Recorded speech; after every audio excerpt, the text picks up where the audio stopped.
Welcome. Here is a rundown of war in Ukraine.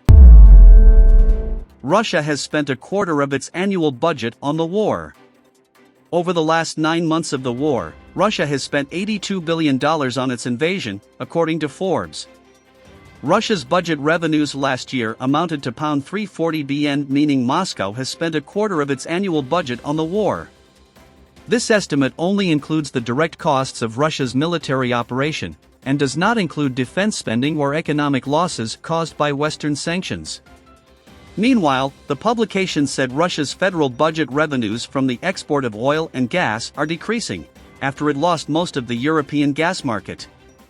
It is happening as the cost of war expenses doubled this autumn, with the conflict requiring at least $10 billion a month. The expenses incurred by the invasion include salaries for troops, compensation for the dead and wounded, buying or producing weapons and ammunition, and replacing lost equipment. Russia's spending is estimated at more than $5.5 billion on artillery supplies alone. NATO responds to Polish calls for air defense systems to be sent to Ukraine. Germany's defense minister Christine Lambrecht said the use of NATO systems outside its territory should be agreed by all member states. These Patriots air defense systems are part of an integrated air defense of NATO, that is, they are intended for NATO territory, the minister said. If they are used outside the NATO area, then it has to be agreed with NATO and with the allies beforehand. However, NATO did not appear keen to get involved in the matter.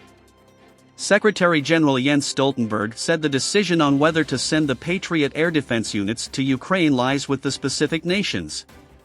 He said these were national decisions, although he added that arrangements sometimes mean consultations with other allies are required. And 2 Swedish men on trial charged with spying for Russia. Iranian-born Swedish brothers are on trial for allegedly spying for Russia and its military intelligence service GRU for a decade, in what could be one of the most damaging cases of espionage in Sweden's history. Payman Kia, 42, and Payam Kia, 35, were at Stockholm District Court facing accusations of having worked jointly to pass information to Russia between 2011 and 2021.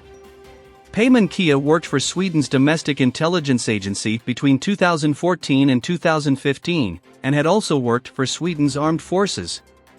Although many details remain unknown, intelligence expert Joachim von Braun told Swedish media that the men had compiled a list of all the employees within Sweden's security and intelligence service.